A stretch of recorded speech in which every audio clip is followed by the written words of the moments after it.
opportunity to visit your country. Beautiful, and I'd love to come back someday and talk to you people. Today is going to be an overview. This is not going to be specific legal advice. Tariff advice is very specific to the product and the company, so it's hard to give specific advice today. My goal is to give you a better understanding so that you can be confident moving forward, that you understand the basis and what needs to be done moving forward. And then from there, you know, whether you work with an attorney or you work with a broker or you work with other companies, at least you'll have that background. So that's what I hope to do. And today we're going to break it up into 3 sections. Each will be about 10 minutes. And so I'll speak for about 30 minutes, and then we will have some questions and answers. So I'm going to share my PowerPoint now. This is the hardest part of my day, so hold on.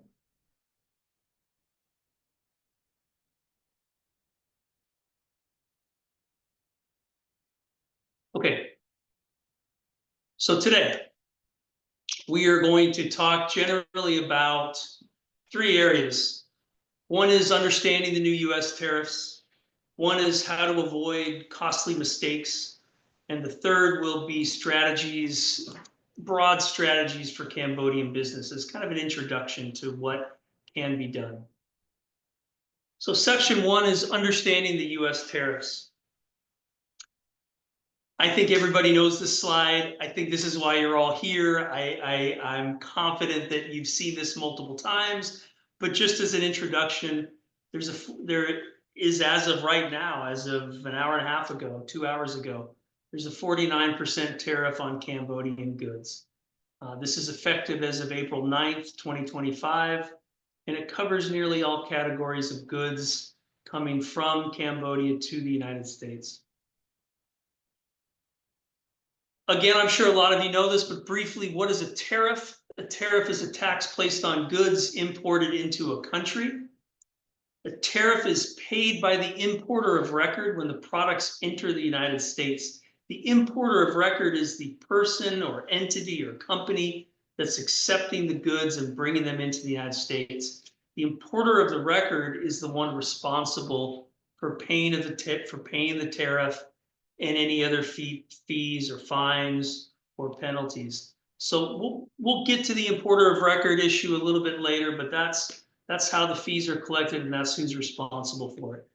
And ultimately, and some of you may have been involved in tariff investigations and have products tariffed already, but you know, the 49% number is big, but there's costs beyond that 49% number.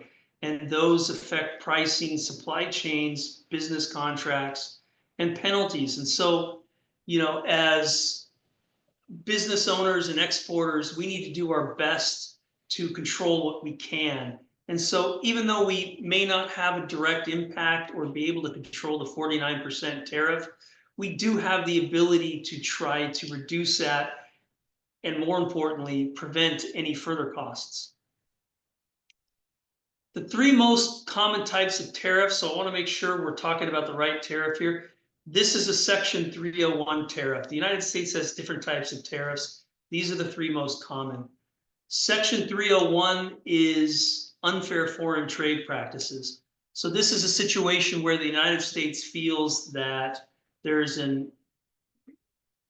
not balance in the trading between the countries. And that can either be the amount of products that are going back and forth caused by unfair tariffs. Section 232 is national security concerns.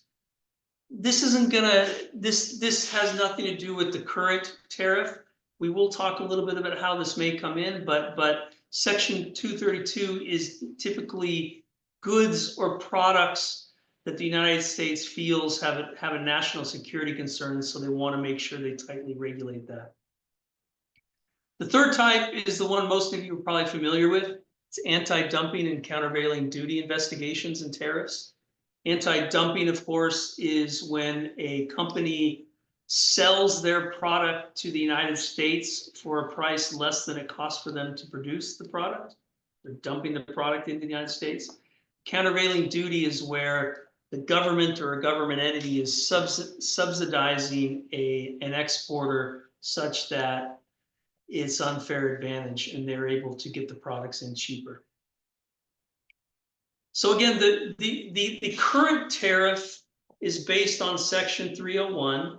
It addresses unfair and foreign trade practices. And again, this is an alleged trade imbalance.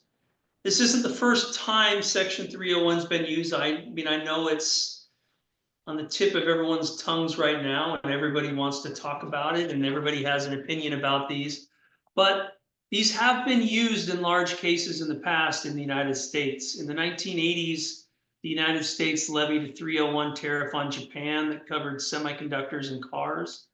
In the 1990s, the United States felt that China wasn't doing all it could to protect intellectual property rights, and so they levied a 301 tariff to try to improve that situation. And then more recently in 2017 and 2018, you guys might remember this, there was $360+ billion of Chinese goods that tariffs were placed on. And this was all through a Section 301. The Section 301 right now has been kind of co-named the reciprocal tariff. And the purpose of the reciprocal tariff is to eliminate or reduce the trade deficit and open the market to US goods.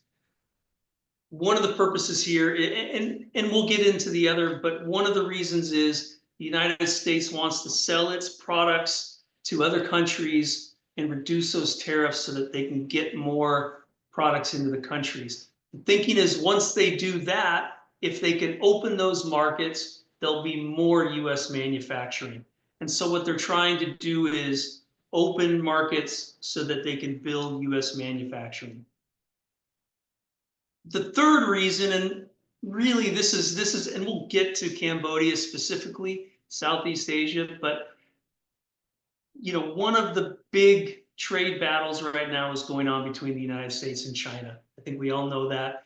I just read before I got on the call that United States is planning to enforce, and in fact is already enforcing their 104% tariff on Chinese goods. And so they're very aggressively going after China, and the byproduct of that is what they call the China +1 theory. China over the past 15 years has had a lot of different tariffs on a lot of different products. China's response in part has been to take their manufacturing and bring it to other countries, particularly to Southeast Asia. And so you've seen since the initial China tariffs, there's been investigations into Thailand, Taiwan, Vietnam. And so Southeast Asia is caught up right now in the China +1 theory. And I'm not here today to talk politics. I want to stick to the law, but this is one of the stated reasons that they're doing this, to try to prevent the China +1 theory. We've seen this. This is the list of reciprocal tariffs. They cover all countries. Cambodia is on the left. If you can see, they're about halfway down on the left in the white box in between Malaysia and the United Kingdom. What this chart shows is it shows the country, and then the middle column shows the tariffs that these countries charge to the United States. And then the third column shows the proposed reciprocal tariffs the United States is going to place. So in the case of Cambodia, you'll see that Cambodia currently places a 97% tariff on US goods entering the country. The United States responded to many of these by essentially taking those amounts and cutting them in half. And so the United States responded with a 49% tariff for Cambodian goods coming to the United States. This chart's available online. If you want to see this chart, if you want it, I'm happy to provide it as well. So in Southeast Asia specifically, and this goes to that China +1 model, Cambodia does have the highest rate. Vietnam and Thailand is close. You'll see China there with a 34%. This is just the reciprocal tariff. Many of these countries, including Taiwan, China, Thailand, and Vietnam, already have tariffs in place. Not 301 tariffs, but they have either anti-dumping or countervailing, and they may have other types of tariffs. Those tariffs existing don't go away just because the 301 tariff started. Instead, they're stacked. And that's how we get to China now having 104% tariff. Vietnam and Thailand are also a little bit higher because they had existing tariffs. So I briefly mentioned it, but why is Cambodia being targeted? I'm sure you all feel that Cambodia is being unfairly targeted, has the highest rate. I found a quote recently from a White House representative that I wanted to share with you all, and it said, China has turned Cambodia into the most important transshipment hub that communist China uses to evade our tariffs. That's a pretty dramatic statement. You know, China uses multiple countries to manufacture in and ship from there to perhaps circumvent their tariffs. But the purpose of this quote is not to say whether it's true or not. It's to show you where the United States mindset is. And US officials believe that Chinese goods are being rerouted through Cambodia. And as a basis or evidence from this, they show that Cambodia exports to the United States have surged in 2023 and 2024. There are current exceptions to the tariffs, and some of you may have these products. Products subject to the 232 tariff, and if you recall, the 232 tariff were tariffs with regard to steel and aluminum or auto and auto parts that the United States has a particular concern about national security. Number two, there's exceptions currently for copper, pharmaceuticals, semiconductors, and lumber. And three, there's an exception for energy and other minerals not available in the United States. I can tell you that in talking to people in the industry, they believe that numbers 1 and 2 may eventually fall into the reciprocal tariffs as well. So this is a theme we'll talk about. Nothing that's happened today is going to be static. Nothing is going to stay the same. It's going to be continually changing, and that's why it's important you keep on top of this. But right now, as a beginning, these are the current exceptions of note. So section 2, I wanted to talk about how to avoid costly mistakes. What's going to happen is Customs and Border Control is going to be very aggressive in pursuing these cases and making sure that everything is correct.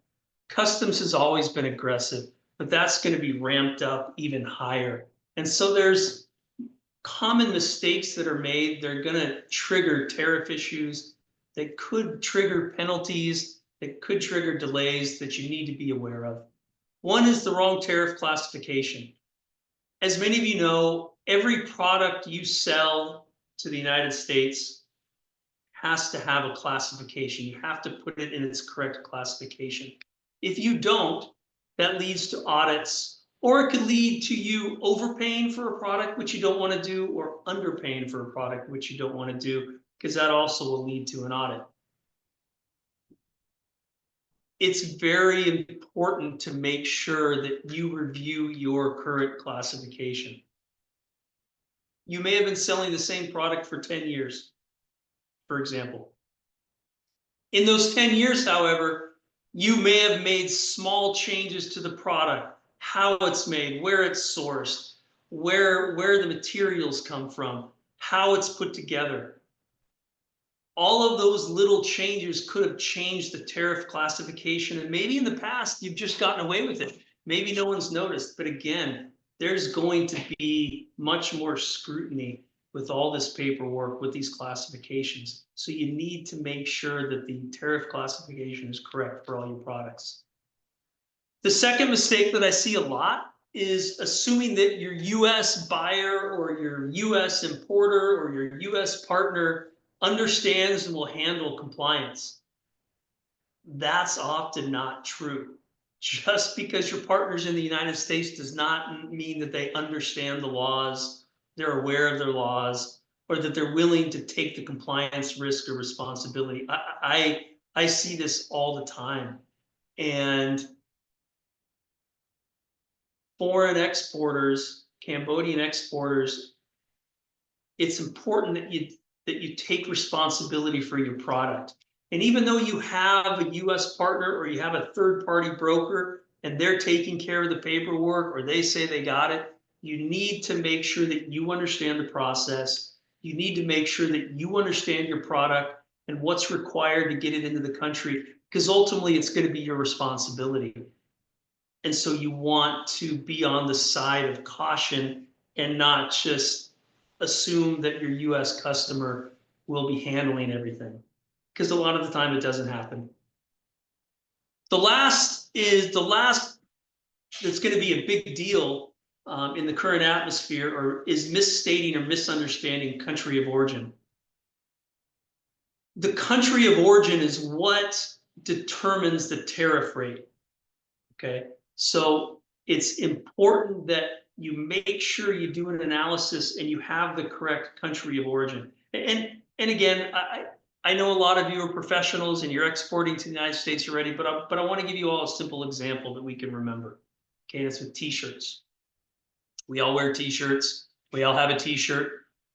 On the left, t-shirts are made in China, then shipped to Cambodia.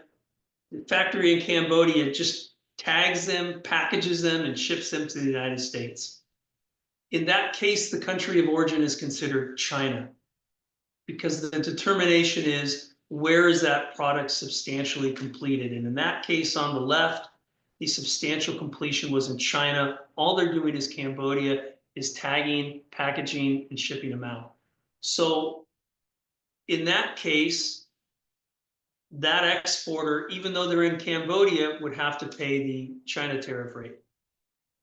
On the right, we have a different situation. We have the Cambodian factories sourcing fabric from China and then taking that and cutting it and sewing it, maybe dyeing it and making the t-shirt, making substantial completion in Cambodia, and then tagging it and then packaging it and then sending it. But in that case, the country of origin is Cambodia, and they'll get the Cambodia tariff. We'll talk about this later, but it's important to do analysis of your product. There's a lot that goes into a country of origin analysis. This is just a very simple example with a t-shirt that I thought we could all understand, but it's important to know your country of origin and get it right. Because there, again, there's going to be a lot of scrutiny with regard to the country of origin to make sure the correct tariff is applied. Finally, I wanted to just briefly go over penalties and enforcement, and these are the things you never want to experience. If you make mistakes, if there's problems with your paperwork, if something goes wrong, there's a lot of bad things that can happen, but the main ones are customs holds and delays, and I don't know how many of you have had this happen to them. Customs is getting more aggressive with holding containers for longer periods of time, and it can be incredibly frustrating, and there's not much you can do. Once custom holds your container and believes there's a reason to hold it, there's no real time limit to how long they can hold it, and they can ask a lot of questions, they can require you to provide a lot of paperwork, and they can turn you upside down. And so that's something you want to avoid at all costs. You could actually, in some cases, you could have potential retroactive duties, depending on the tariff, depending on the country, depending on what's happening at the time. And lastly, you can have loss of trade privilege, and this happens two ways.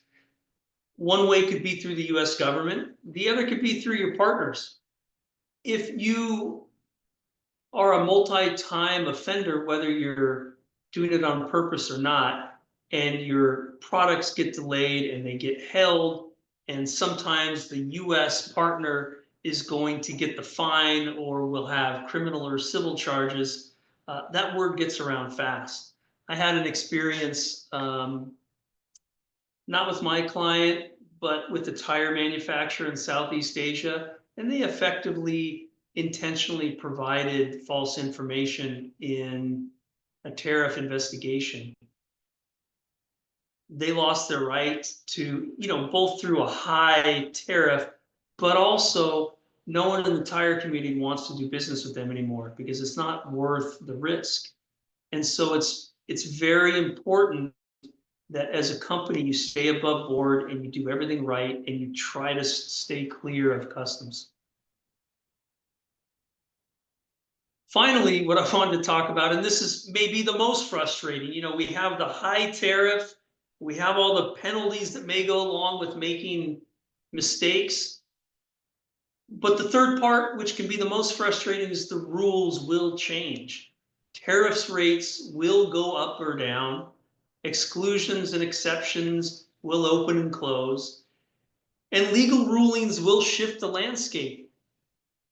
In the United States right now, it's very divided, the opinion of these tariffs. Half the country thinks it's a great idea, thinks we need to do it. Half the country thinks it's a horrible idea and we can't do it. And so there's a lot of fighting over how this is going to work, how it's going to happen. There's a lot of challenges that are in the works. I'm not aware of any challenges yet to these 301 tariffs, but I can tell you there's been challenges in the past to the China ones. I anticipate there will be multiple challenges to these reciprocal tariffs in the future. And so it is imperative that all of you on a weekly basis, monthly basis, quarterly basis, stay on top of all this to make sure that, one, to make sure that you're not doing something wrong, but also on the positive side, if a tariff rate goes down or exclusions open that you can take advantage of, you want to make sure you jump in and take advantage of those. The final section I want to talk about today is strategies for Cambodian businesses. Now, this is a section I'm sure most of you have come for today. I understand this is a section that is necessary for everybody. It's not possible today to go through every single strategy for all of you, of course. Each of these strategies in each of your companies are specific and unique in how you source and where you source and what the materials are and how you put it together, where it's manufactured, and ultimately what the country of origin is.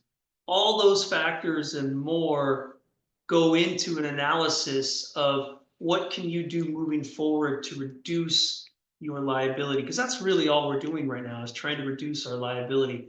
There will be pain, there will be additional costs, but we're just trying to reduce it the best we can. And so getting back to that, I apologize in advance if you don't hear what you think you wanted to hear today, but I'm happy to discuss or answer an email if you have any specific questions about your own businesses following this discussion.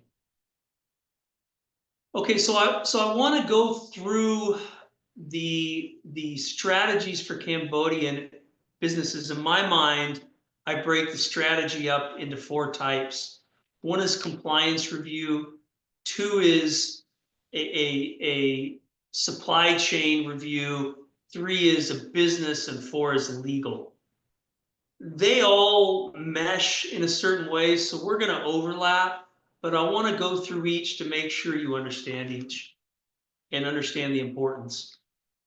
In terms of compliance, every company needs to do the first 2 things right away.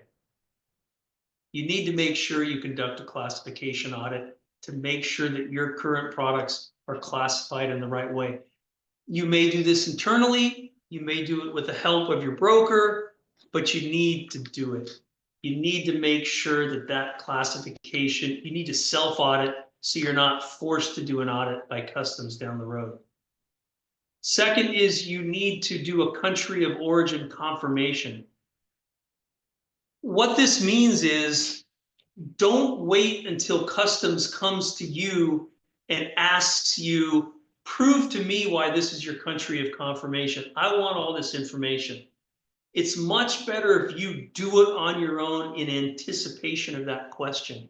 So that way you'll have gathered everything, you'll get all the relevant information. So when they ask, you're able to immediately hand it to them. And that does two things. One, it speeds up the process, but two, it shows that you are a knowledgeable and good exporter. They understand that if you've already taken this step, that you know what's necessary, you know the issues, and you're trying to make sure that you don't make any mistakes. That's the type of thing that customs likes. If you can do that continuously and have those types of interactions with customs, more often than not, they'll leave you alone. The last is to avoid administrative errors. Sounds simple.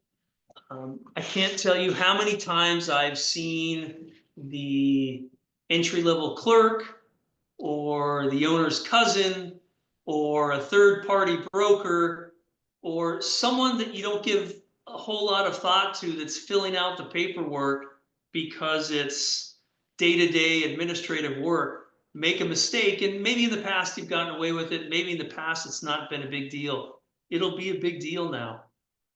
Again, anything to trip up or raise the awareness of customs, they will latch onto. And administrative errors will lead to questions you don't want, even if you've done nothing wrong. They'll start with your classification. They'll go to country of origin. They'll ask you if any of your parts are from China, and they'll just turn you upside down. And it's not where you want to be. You want to avoid that. And a very easy way to avoid a lot of stress is to just make sure you don't make administrative errors in your paperwork. Step 2, supply chain adjustments.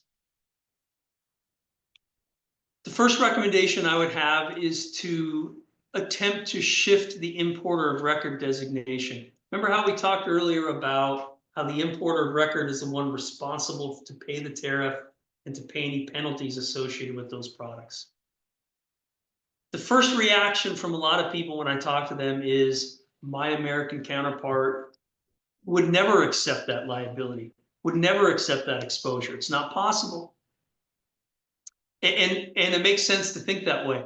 But I've had firsthand experience in the tire industry when that tire tariff went into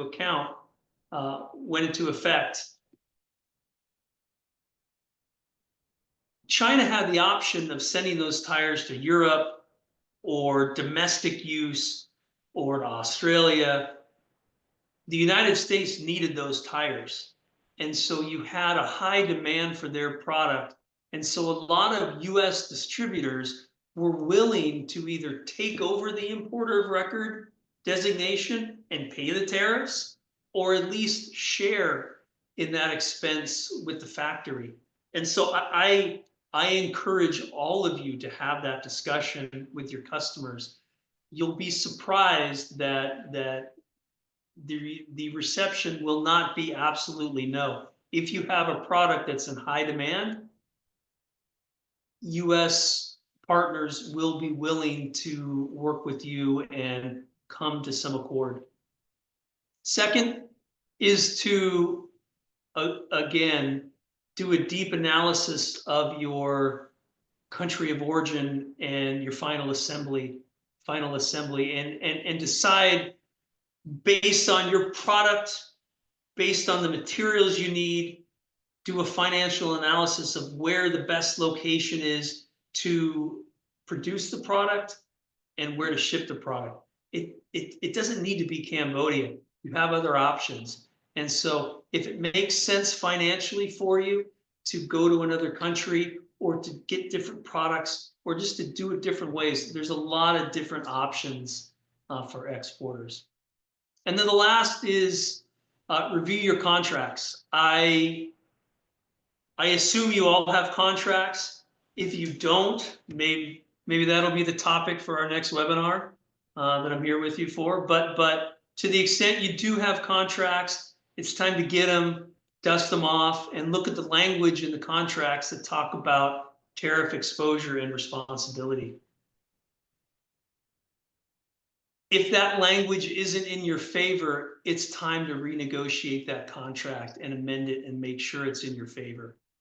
If there is no language in your contract regarding tariff exposure and responsibility, it's time to negotiate that contract and amend it. You need to make sure that those agreements are positive for you. And again, now's the time to do it when everything's in flux and your partners are worried about what's going to happen. It's the best time to have those discussions now. Business strategies. Again, this is going to be very different depending on your product or company, but we'll talk about a few. And again, some of these have been talked about and they mesh between business and supply chain and legal strategies. But the first is you may consider a use of a bonded warehouse or foreign trade zone in certain situations. The use of a bonded warehouse can delay payment. It can reduce cash flow pressure you might have, or even allow re-export without duties. And where that comes into play, and just an example, let's say you believe that the government of Cambodia is doing a tremendous job negotiating with the United States, and you believe that both countries are going to reduce their tariffs to zero very soon. In order to save time and get an advantage over your customers and keep your US clients happy, what you could do is ship your product to a bonded warehouse in the United States or a foreign trade zone. And what this allows you to do is ship your products, get them through customs without the tariff being applied, ship them by rail or truck to a bonded warehouse, put them in the warehouse. The tariff is not applied until they leave the warehouse. And so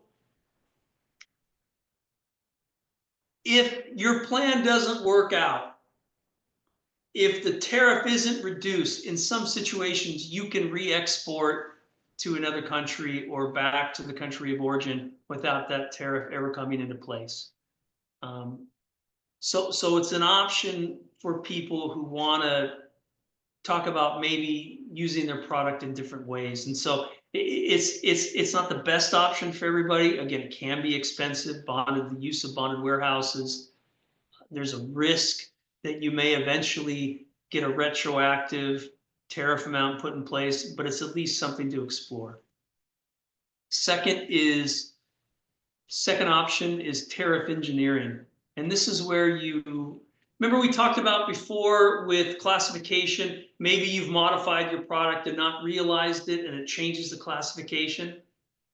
Now you can look into modifying your products in minor ways intentionally that are legally significant, that will change their classification, that can change the country of origin. So again, depending on your product, depending on what you're doing, that's a possibility. And the third is, and I'm going to keep saying this, you need to do whatever you can to shift the burden to US partners. And that's including tariff expense, shipping expenses, anything to take those tariff burdens off of yourself. US customers with particular products that are in high demand will work with you to do that. Step 4, legal options. One is to file for tariff exclusions, depending on the product, depending on the industry. It's possible. I don't know in the environment right now whether it would be viewed positively. I don't know because this is a worldwide with all the countries. It would be tough to push your way into the front and try to get your product excluded, but you could team up with different organizations and different law firms that can help you try to introduce those tariff exclusions and get your specific product outside of the 301 tariff. And then the other option, and this is an expensive and timely one, but depending on your product, if you're in a situation where it's make or break for your product and your company, you may want to join legal challenges and DC lobbying efforts. Back to the tire example, when that first Chinese tire hit, there was extensive DC lobbying efforts to go to senators, to go to congressmen, to get them to introduce the idea that these aren't good tariffs and they're going to hurt the American consumers, which really they did. And so there are those opportunities. If any of you are interested, I do know firms in Washington, D.C. I'm happy to refer you to people, but those are typically larger industries, bigger money industries. So ultimately, a tailored strategy is critical. As we talked about today, every product is different. Strategies are going to depend on your individual products, how you're doing, what you're doing, your financial situation. And so, again, we can't talk about it today on this call, but I'm happy to, at the end here, I'll give out my contact information, and I'm happy to schedule a time with anyone to talk about product or company specific strategies, with the ultimate goal being to reduce your tariff exposure, avoid fines, delays, and market loss. This last slide, I kept it for last because if there's one slide I want you to take home with you to kind of get your mindset right and move forward, it's this one, because I want you to not forget that U.S. Customs, whether you think it's fair or not, whether it is fair or not, U.S. Customs is watching Cambodia closely. Cambodia, unfortunately, got a lot of publicity for being the highest rate. And so that's going to come with a lot of scrutiny. So don't give customs any reasons to stop your shipments. Second, be active with your partners. Call them tomorrow. Start the discussions now. Make sure you're speaking with them to make sure they're your partner, they'll work with you, and you're trying to shift that burden from you to your U.S. partners as much as possible.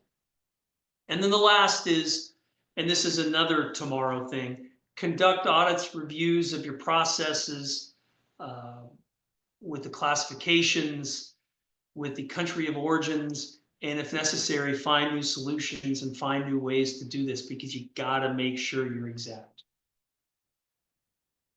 So that is it for me. Again, I'm happy to answer questions. This is my contact information. I appreciate you all giving me the opportunity to present today. And as we stated in the beginning, if you have any questions, I'm happy to try to answer questions that you have right now.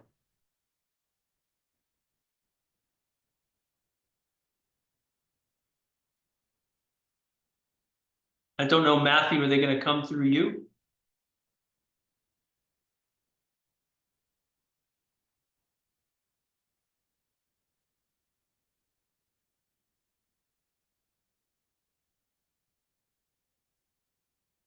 One second.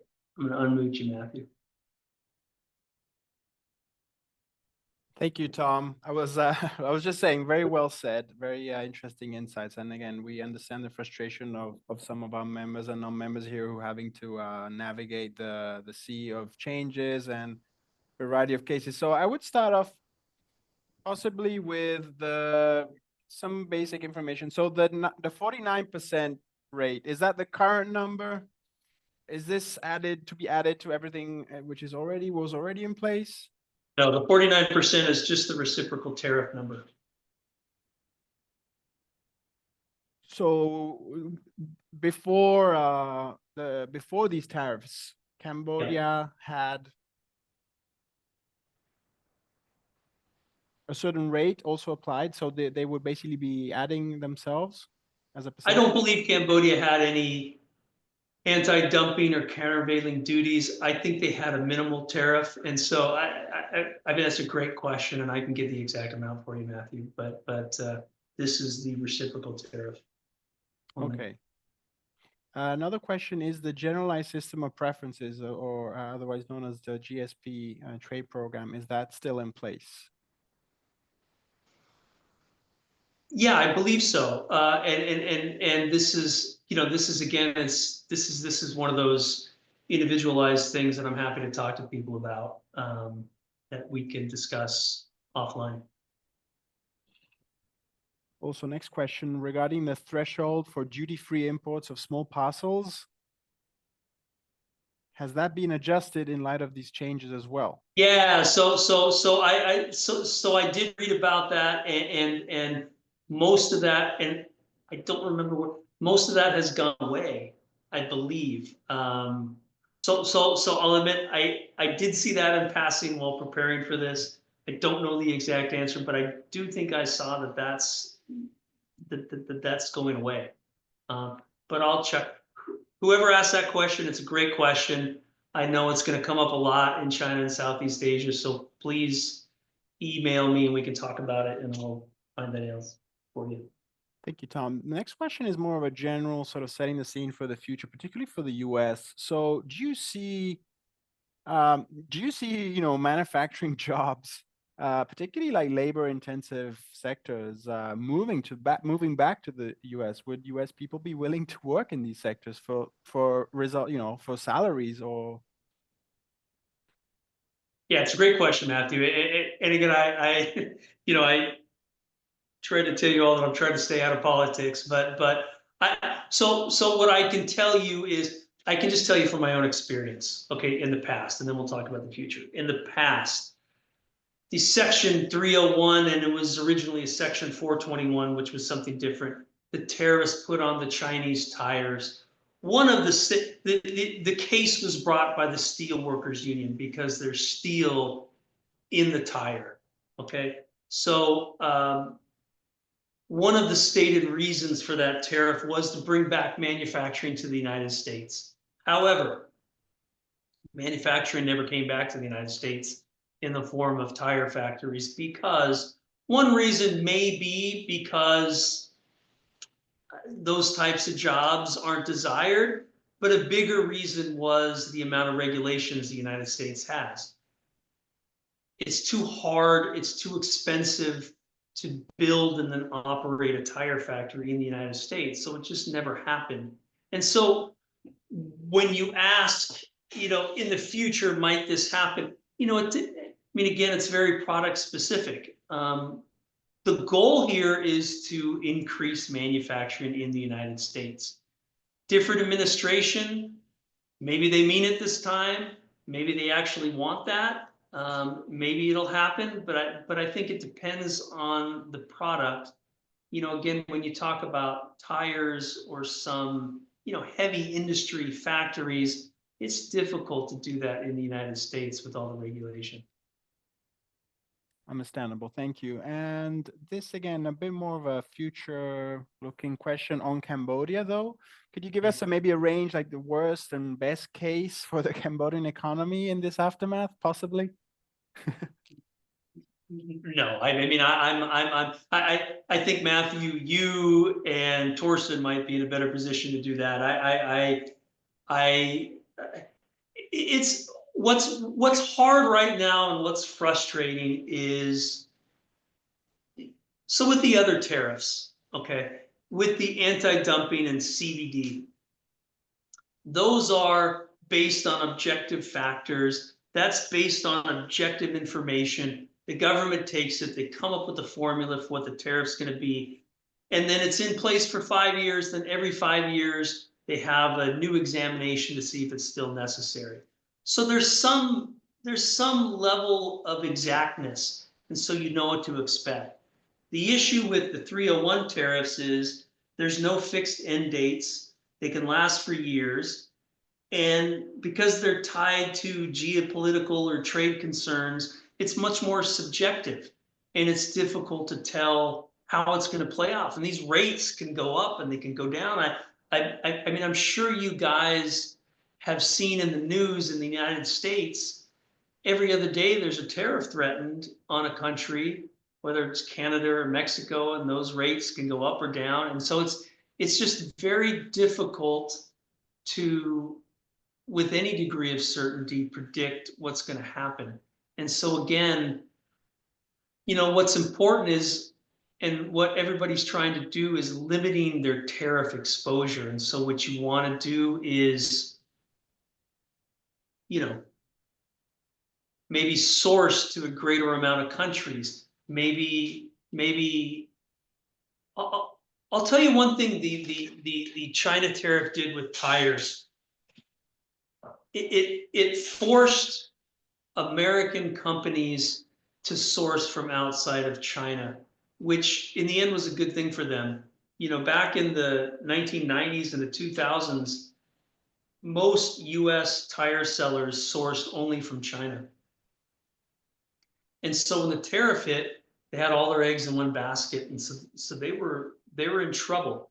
And it forced them to go out and source not only from Southeast Asia, but also from Serbia and from Turkey and from Northern Africa and Mexico and South America. And so they weren't as exposed as they were before. And so, again, I know this isn't a pleasant situation, but it's an opportunity to look at how your business does things and how you might spread that out so that you're not worried about just one country and what may happen.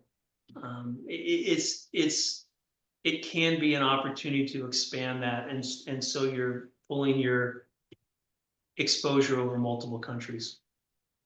So that's a long way, Matthew, of saying I don't know how it's going to affect Cambodia in the future. Understandable. It's just too difficult. I believe Torsten, our colleague, perhaps again, there's also a question pertinent to the banking sector. So perhaps Torsten would like to jump in, but you might have to unmute him as well. Okay, yeah, sure. Give me 1 second.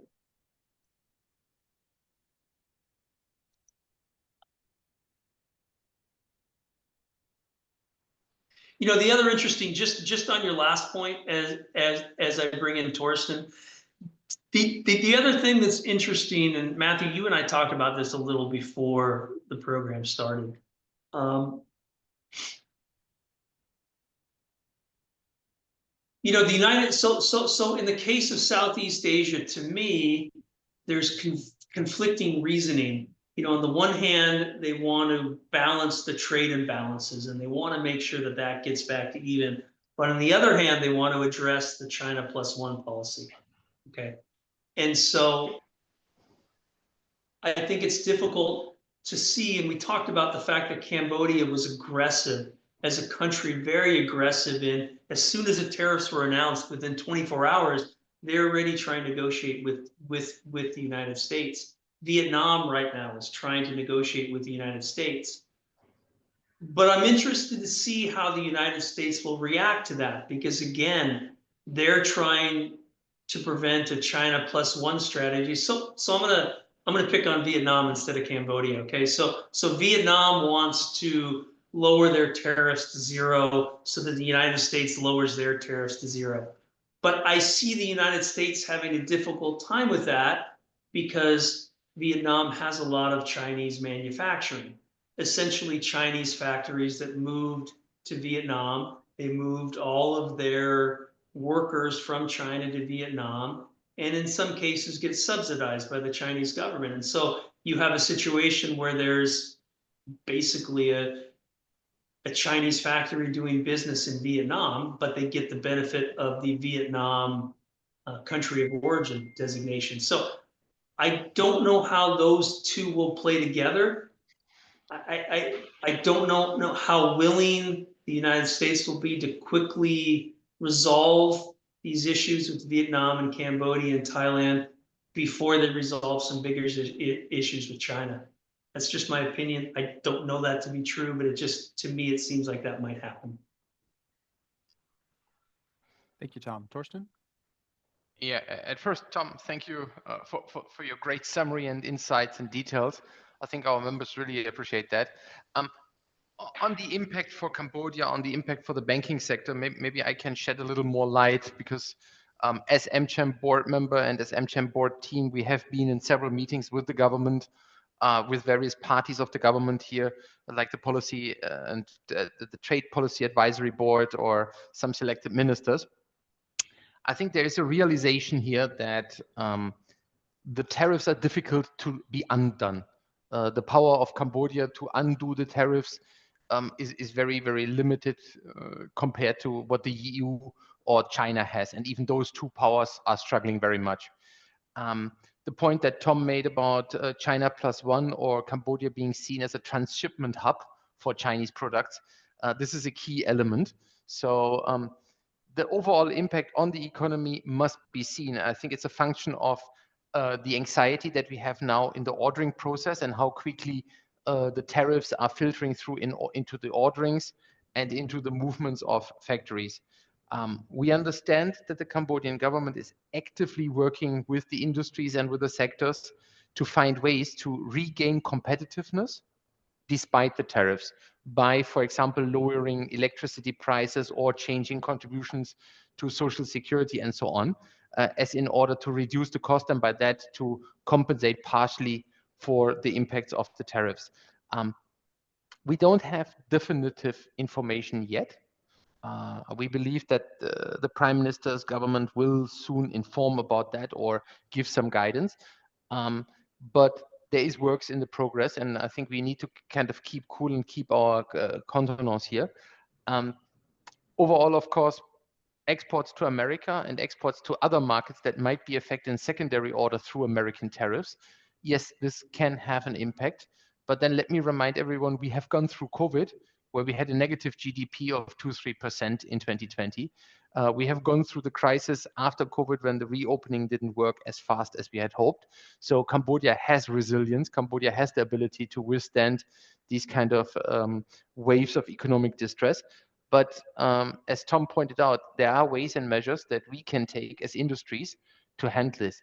For the banking sector, I mean, Cambodian banking sector is strong and resilient, and there shouldn't be too much of an issue. And money flows to the US are totally undisturbed. I hope that was a good answer. Thank you, Torsten. Is anyone able to add perspectives on other sectors, maybe how they think this That's could a great impact point. real estate or the other drivers of economic growth in Cambodia?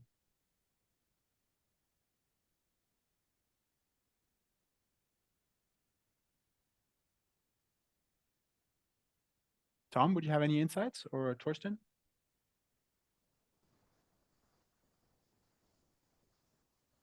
No, I think Torsten's answer was great regarding the banking industry. I think, you know, again, getting back to manufacturing, I think going back to your question, will any heavy manufacturing return to the United States, right? Will this tariff meet its stated goal and cause third-party countries like Cambodia to lose manufacturing? I don't think so. Non-heavy industry may come back to the United States, maybe, but in the end, I see this as I think countries will negotiate. I think they're trying to gain leverage with China. I think this is a China issue, and you know, unfortunately, I think we're going to be in flux for a while. I think it's going to be difficult. I would say thank you. A follow-up final question from me from the chat. Do you see, with China's retaliation, do you see sort of countries having to pick a side, and whether do you think those countries would then also be slapped with retaliatory tariffs? Do you think most countries would just, you know, go to the US and just try and negotiate meekly, or? Yeah, I mean, again, this is just my opinion, but I think you see with Vietnam, I think they are trying to pick a side. I think they are moving away from China.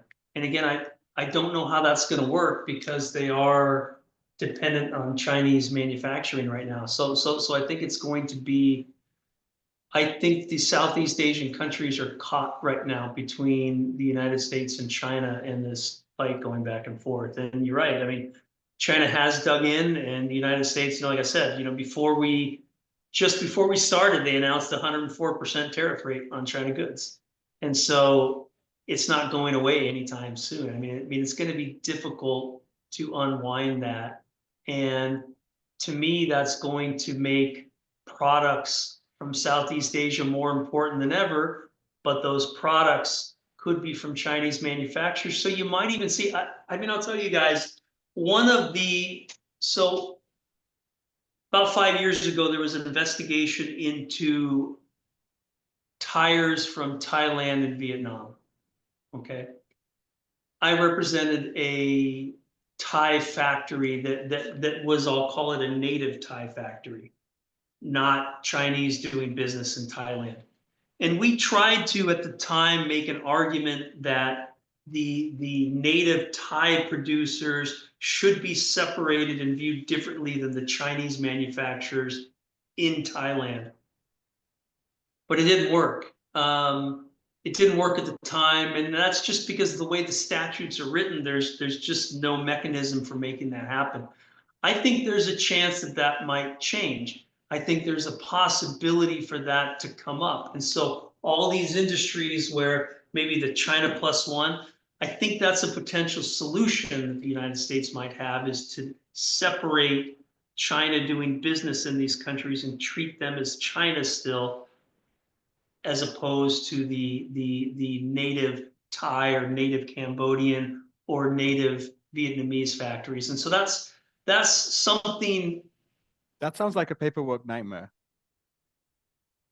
Sure, but it's a solution, right? And it's a solution that a lot of those native factories want. And so that's a possibility. And just to close off, I think, again, I was going to close, but I think this final question is very interesting. Why don't we ever hear of a US plus one strategy? We always hear China plus one. Well, so I can only talk from the United States perspective, but this goes back to the, alleged trade imbalance. Most of the products are flowing from Asia to the United States. It's not the other way around. And so the purpose is to fix that trade imbalance and to bring back manufacturing to the United States. And we get back to the question is whether it's going to bring back manufacturing to the United States. And I don't know. I don't think so. Thank you very much, Tom. I think with this, we can consider the webinar closed. Thank you again for your contribution. Please keep in touch with Tom. He's put his contact details online, although, of course, we hope you understand that for Tom as well, this is all in development as we speak. So he's only able to, of course, give advice to the degree to which events are happening. And as for us, we are continuing to advocate and lobby on behalf of our members to solve this issue constructively for both sides. And of course, we are very much invested in the economic development of Cambodia. Regarding the promotion of this webinar, we have recorded it, and given the high demand for the information and the speaker, we are considering perhaps putting it out on our communications. So stay tuned with us, and I wish you all good luck in navigating these changes. Thank you very much, everyone, for joining. Stay tuned. Thank you all. Good luck. Bye.